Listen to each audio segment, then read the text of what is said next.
భక్తి నీరాజనానికి స్వాగతం. కార్తీక మాసం ప్రాముఖ్యత ఏంటి? ఎలాంటి పూజలు చేయాలి? ఏ విధంగా పూజించాలి? ఆ వివరాలు ఇప్పుడు తెలుసుకుందాం. సనాతన ధర్మంలో ఆయనములు రెండు: ఉత్తరాయణం, దక్షిణాయనం.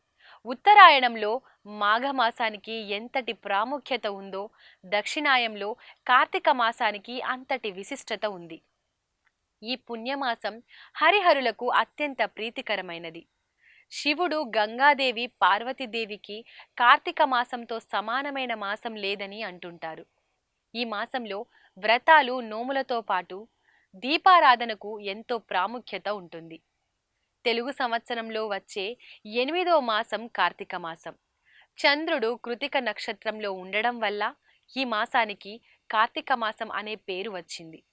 అందుకే ఈ మాసంలో చేసే శివారాధనకు విశేష పుణ్యఫలం లభిస్తుందని కార్తీక పురాణం చెబుతోంది. కార్తీక మాసం ప్రారంభమైంది. దీపావళి పండుగ అయిపోయిన తర్వాత 2024 సంవత్సరంలో నవంబర్ 2 నుండి కార్తీక మాసం ప్రారంభమైంది.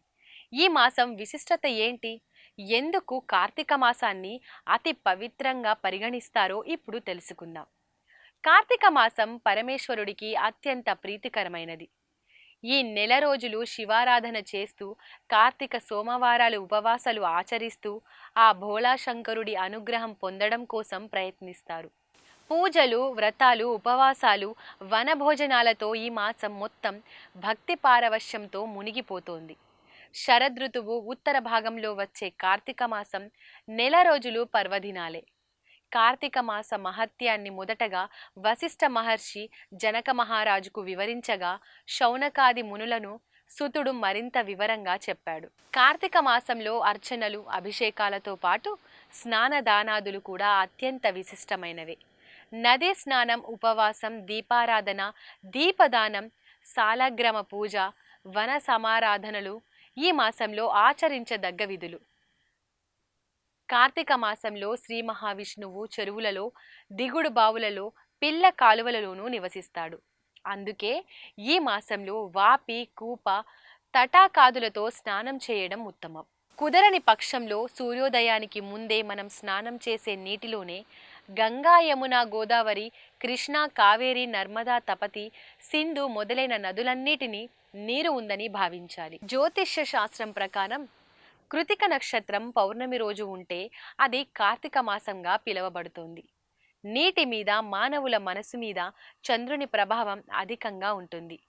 చంద్రుడు ఈ మాసంలో చాలా శక్తివంతంగా ఉంటాడు. అందుకే ఈ కార్తీక మాసాన్ని కౌముది మాసం అని కూడా అంటారు. చంద్ర కిరణాలతో, ఔషధాలతో రాత్రంతా ఉన్న నీటిలో ఉదయాన్నే స్నానం చేయడం వల్ల అనారోగ్య సమస్యలు దరిచేరవు. శరీరంలో ప్రవహిస్తున్న ఉష్ణశక్తిని బయటకు పంపడమే స్నానం ప్రధాన ఉద్దేశం. మన శరీరం ఉష్ణశక్తికి కేంద్రంగా ఉంటుంది.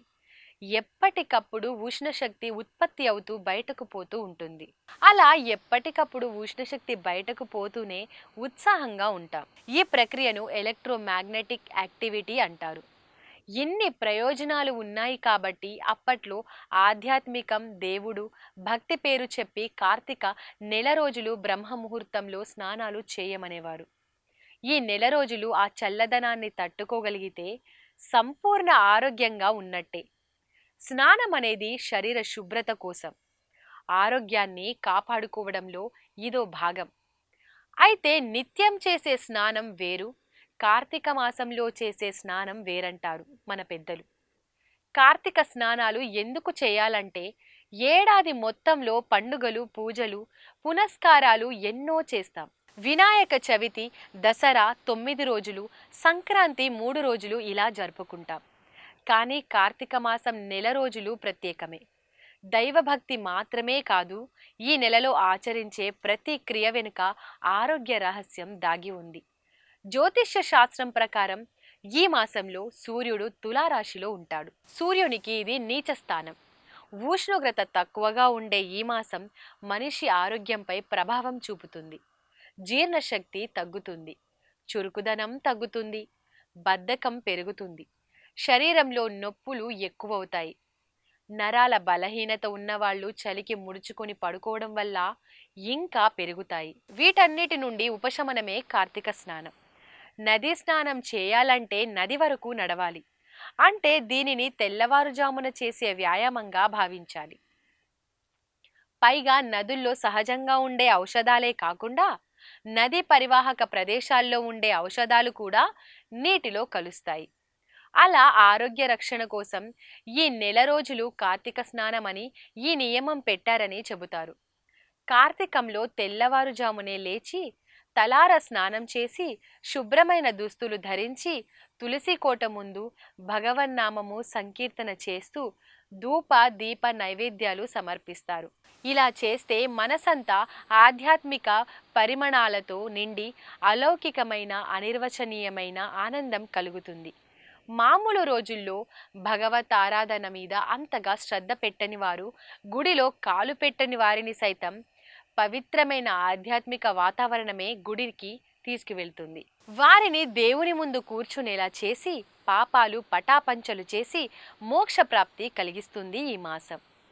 కార్తీక మాసంలో దశమి, ఏకాదశి, ద్వాదశి తిథులలో శ్రీ మహావిష్ణువును తులసి దళాలతోటి కమలాలతోటి పూజిస్తే జీవించినన్నాళ్ళు ధనానికి లోటు లేకుండా ఉండి సమస్త సౌఖ్యాలు కలగడంతో పాటు అంత్యమున జన్మరాహిత్యం కలుగుతుందట. అదేవిధంగా ఆరుద్ర నక్షత్రం రోజున మాస శివరాత్రి నాడు సోమవారం నాడు కార్తీక పున్నమి నాడు రుద్రాభిషేకం చేసి బిల్వదళాలతోనూ రుద్రాక్షలతోనూ పూజించిన వారికి అనంతమైన సౌఖ్యాలతో పాటు అంత్యమున శివ సాయుధ్యం పొందుతారని కార్తీక పురాణం చెబుతోంది. ఈ మాసంలో ప్రతిరోజు పుణ్యప్రదమైనదే. అయితే ఏ తిథిన ఏమి చేస్తే మంచిదో తెలుసుకొని దాని ప్రకారం ఆచరిస్తే మరిన్ని ఉత్తమ ఫలితాలు కలుగుతాయి. కార్తీక శుద్ధ పౌర్ణమి నాడు తెల్లవారుజామునే లేచి స్నానం చేసి అందుబాటులో ఉన్న ఏదైనా ఆలయానికి వెళ్ళి చేయదలుచుకున్న కార్తీక వ్రతం నిర్విఘ్నంగా సాగేటట్లు అనుగ్రహించమని ప్రార్థించి సంకల్పం చేసుకొని ఆకాశ దీపాన్ని సందర్శించుకోవాలి. విధియ నాడు సోదరి ఇంటికి వెళ్ళి ఆమె చేతి భోజనం చేసి కానుకలు ఇచ్చి వచ్చిన వారికి యమగండం వాటిల్లదని పురాణోక్తి. తదియ రోజున అమ్మవారికి కుంకుమ పూజ చేయించుకోవడం వల్ల సౌభాగ్య సిద్ధి కలుగుతుంది. కార్తీక శుద్ధ చవితి నాగుల చవితి సందర్భంగా సుబ్రహ్మణ్యేశ్వర స్వామికి పుట్టకు పూజ చేయాలి. పంచమి నాడు సుబ్రహ్మణ్య ప్రీత్యర్థం అర్చనలు చేయించుకున్న వారికి జ్ఞానవృద్ధి కలుగుతుంది. షష్ఠి ఈ రోజున బ్రహ్మచారికి ఎర్రని కండువ దానం చేస్తే సంతాన ప్రాప్తి కలుగుతుందని ప్రతీది. సప్తమి ఈ రోజు ఎర్రని వస్త్రంతో గోధుమలు పోసి దానమివ్వడం వల్ల ఆయుష్ వృద్ధి అవుతుంది. అష్టమి నాడు చేసే గోపూజ విశేష ఫలితాలనిస్తుంది. ఇక నవమి రోజు నుండి 3 రోజుల పాటు విష్ణు త్రిరాత్ర వ్రతాన్ని ఆచరించాలి. అలా దశమి రోజు రాత్రి విష్ణు పూజ చేయాలి. ఇక ఏకాదశి నాడు విష్ణు పూజ చేసిన వారికి ఉత్తమ గతులు కలుగుతాయి. ద్వాదశి రోజున సాయంకాలం ఉసిరి మొక్క తులసి మొక్కల వద్ద దామోదరుని ఉంచి పూజ చేసి దీపాలు వెలిగించడం సర్వ పాపాలను నశింపజేస్తుంది. త్రయోదశి నాడు సాలగ్రామ దానం చేయడం వల్ల సర్వ కష్టాలు దూరమవుతాయి.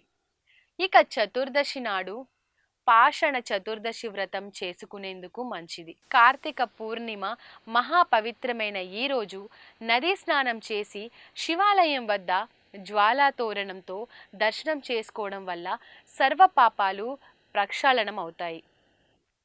కార్తీక బహుళ పాడ్యమి ఈరోజు ఆకుకూర ఆవుకు దానం చేస్తే శుభం.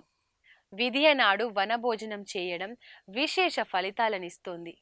తదియ నాడు పండితులకు గురువులకు తులసిమాలను సమర్పించడం వల్ల తెలివితేటలు వృద్ధి అవుతాయి.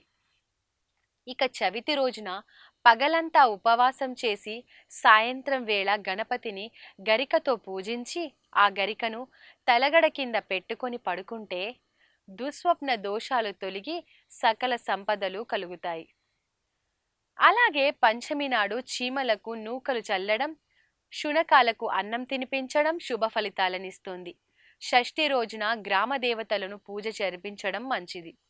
సప్తమి నాడు జిల్లెడు పూలతో గూర్చిన దండను ఈశ్వరునికి సమర్పిస్తే సంపదలు వృద్ధి అవుతాయి. అష్టమి నాడు కాలభైరవాష్టకం చదివి గారెలతో దండ వేసి కాలభైరవానికి సమర్పించడం వల్ల ధనప్రాప్తి కలుగుతుంది.